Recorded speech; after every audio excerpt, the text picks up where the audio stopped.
Hi hello ನಮಸ್ತೆ ಸ್ನೇಹಿತರೆ, ಎಲ್ರಿಗೂ ಕೂಡ ಮತ್ತೊಮ್ಮೆ ನಿಮ್ಮ ಯೂಟ್ಯೂಬ್ ಚಾನಲ್ಗೆ ಪ್ರೀತಿಯ ಸ್ವಾಗತ. ತುಂಬ ಜನ ಕೇಳ್ತಾ ಇದ್ರಿ ಜಲಸಂಪನ್ಮೂಲ ಇಲಾಖೆಯ ಒಂದು JEE ಎಕ್ಸಾಮ್ ರಿಲೇಟೆಡ್ ಒಂದು ಯಾಕೆ ಇನ್ನೂ ರಿಸಲ್ಟ್ ಕೂಡ ಪ್ರಕಟ ಆಗಿಲ್ಲ, ಏನಾಯ್ತು ಎತ್ತ ಅಂತೇಳಿ ನೋಡಿ. ಈಗಾಗಲೇ ಈ ಹಿಂದೆ ಕೂಡ ಒಂದು ಬಾರಿ KPSC ಇಂದ ಸಿಕ್ಕಂತ ಮಾಹಿತಿ ಪ್ರಕಾರ ಇನ್ನೇನು ಒಂದೊಂದು 10-20 ದಿನದಲ್ಲಿ ರಿಸಲ್ಟ್ ಬಿಡ್ತೀವಿ ಅಂತ ಹೇಳಿದ್ರಂತೆ. ಸೊ ಇದನ್ನು ನನಗೆ ಆಸ್ಪಿರೆಂಟ್ಸ್ಗಳು ಹೇಳಿದಂಥದ್ದು. ಇನ್ನೂ ಕೂಡ ಫಲಿತಾಂಶ ಬಿಟ್ಟಿಲ್ಲ. ಸೊ ಬರೋಬ್ಬರಿ ಪರೀಕ್ಷೆ ಆಗಿ 1 ವರ್ಷ ಆಗಿದೆ, ಇನ್ನೂ ಕೂಡ 1/3 ಲಿಸ್ಟ್ ಅನ್ನು ಕೂಡ ಪ್ರಕಟ ಮಾಡೋದಕ್ಕೆ KPSC ಕಡೆಯಿಂದ ಆಗ್ತಾ ಇಲ್ಲ. ಈಗಾಗಲೇ PDOದು ಬಂತು, 1/3 ಲಿಸ್ಟು ವೆರಿಫಿಕೇಶನ್ ಆಯಿತು. ಈಗ ಆಲ್ರೆಡಿ ಪ್ರಾವಿಷನಲ್ ಲಿಸ್ಟ್ ಕೂಡ ಬಿಟ್ಟಿದ್ದಾರೆ HKದು. ಬಟ್ ಇನ್ನೂ ಕೂಡ ಈ ಜಲಸಂಪನ್ಮೂಲ ಇಲಾಖೆದು ಇನ್ನೂ ಕೂಡ ಯಾವುದೇ ಒಂದು ಲಿಸ್ಟ್ ಕೂಡ ಇಲ್ಲ, 1/3 ಲಿಸ್ಟು. ತುಂಬ ಜನ ಆಸ್ಪಿರೆಂಟ್ಸ್ ಪರೀಕ್ಷೆ ಬರೆದು ಕಾಯ್ತಾ ಇದ್ದಾರೆ. ಬಟ್ ಈಗಾಗಲೇ ಒಂದು ವಿಷಯ ಅಂತಂದ್ರೆ KPSCಗೆ ನಿಮ್ಗೆ ಗೊತ್ತಿದೆ, ಮತ್ತೆ ಹೊಸದಾಗಿ ಸೆಕ್ರೆಟರಿ ಅವರು ಬಂದಿರುವಂಥದ್ದು. ನೋಡಿ, ಇನ್ನಷ್ಟು ಕಾಯೋದ್ರಲ್ಲಿ ಯಾವ ಅರ್ಥನೂ ಇಲ್ಲ. ಸೊ ಆದಷ್ಟು ಬೇಗ ಒಂದು ಟೀಮ್ ಮಾಡ್ಕೊಳ್ಳಿ. ಯಾರ್ಯಾರೆಲ್ಲ ಈ ಒಂದು ಪರೀಕ್ಷೆ ಬರೆದಂಥ ಆಸ್ಪಿರೆಂಟ್ಸ್ಗಳಿದ್ದೀರಾ, ಎಲ್ಲರೂ ಕೂಡ ಒಂದು ಗ್ರೂಪನ್ನು ರಚಿಸ್ಕೊಂಡು ಒಂದು ಮನವಿ ಪತ್ರವನ್ನು ನೀವೇ ಸ್ವತಃ ಬರೆದು ಆ ಮನವಿ ಪತ್ರವನ್ನು KPSCಯ ಸೆಕ್ರೆಟರಿಗೆ ಅವರಿಗೆ ಹೋಗಿ ಮೀಟ್ ಆಗಿ ಒಂದು ತಂಡದ ಮೂಲಕ ಮನವಿಯನ್ನು ಕೊಟ್ಟರೆ ಒಂದಿಷ್ಟು ಅವರು ಸೀರಿಯಸ್ನೆಸ್ ಅನ್ನ ತೆಗೆದುಕೊಳ್ತಾರೆ. ಇಲ್ಲ ಅಂತಂದ್ರೆ ಇನ್ನೆಷ್ಟು ದಿನ ಆದ್ರೂ ಅವ್ರಿಗೆ ಕೂತ್ಕೋತಾರೆ. ಸೊ ದಯವಿಟ್ಟು ಈ ಕೆಲಸವನ್ನು ಕೂಡಲೇ ಮಾಡಿ, ಇದೊಂದು ನನ್ನ ವೈಯಕ್ತಿಕ ಸಲಹೆ.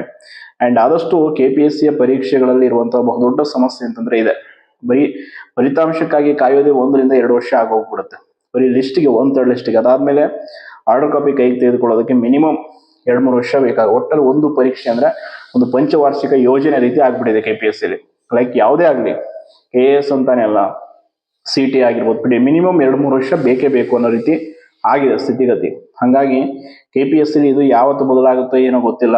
ಬಟ್ KPSCಯ ಪರೀಕ್ಷೆಗೆ ಓದಬೇಕು ಅಂತಂದವ್ರಿಗೆ ತಾಳ್ಮೆ ಅನ್ನುವಂಥದ್ದು ಯಥೇಚ್ಛವಾಗಿರ್ಬೇಕಾಗತ್ತೆ. ಅದು ನಾರ್ಮಲ್ ಆಗಿ ನಿಮ್ಗೆ ಗೊತ್ತೇ ಇದೆ. ಒಂದೊಂದು ಲಿಸ್ಟ್ ಬಿಟ್ಟ ಮೇಲೆ ಎಷ್ಟೊತ್ತು ಸಮಯ ತೆಗೆದುಕೊಳ್ತಾರೆ, ಯಾವುದು ಮಾರ್ಕ್ಸ್ ಅನೌನ್ಸ್ ಮಾಡಲ್ಲ, ಏನೂ ಇಲ್ಲ, ಈ ರೀತಿ ವ್ಯವಸ್ಥೆ ಇದೆ. ಸೊ ಹಂಗಾಗಿ ಯಾರು ನೋಡಿ ಅಪ್ಕಮಿಂಗ್ KPSC ಎಕ್ಸಾಮ್ಸ್ಗೆ ಓದ್ತೀರಾ, ಬೆಟರ್ KEಯ ಪರೀಕ್ಷೆಗಳನ್ನು ಕೂಡ ಬರೀರಿ.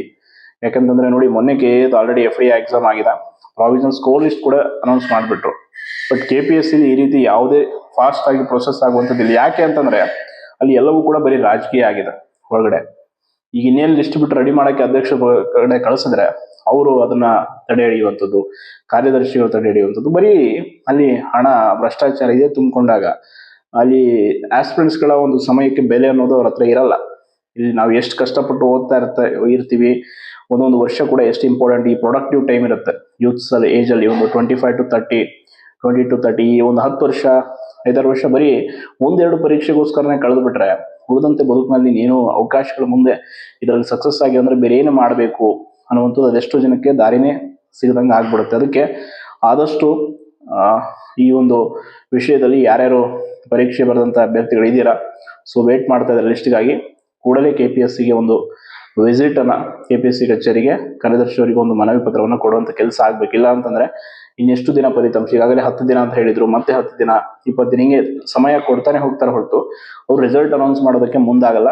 ಸೊ ಅದಕ್ಕೆ ಈ ಮಾಹಿತಿಯನ್ನು ಹಂಚ್ಕೊಂಡಿದ್ರಿ. ತುಂಬಾ ಜನ ನನಗೂ ಕೂಡ ಈ ಬಗ್ಗೆ ಕೇಳಿದ್ರಿ, ಯಾಕೆ ನೀವು ಈ ಫಲಿತಾಂಶದ ಬಗ್ಗೆ ಏನೂ ಹೇಳ್ತಾ ಇಲ್ಲ ಅಂತ. ಸೊ ನನಗಿರುವಂತಹ ಮಾಹಿತಿಯನ್ನು ನಿಮ್ಮೊಟ್ಟಿಗೆ ಹಂಚ್ಕೊಂಡಿದ್ದೀನಿ. ಧನ್ಯವಾದಗಳು.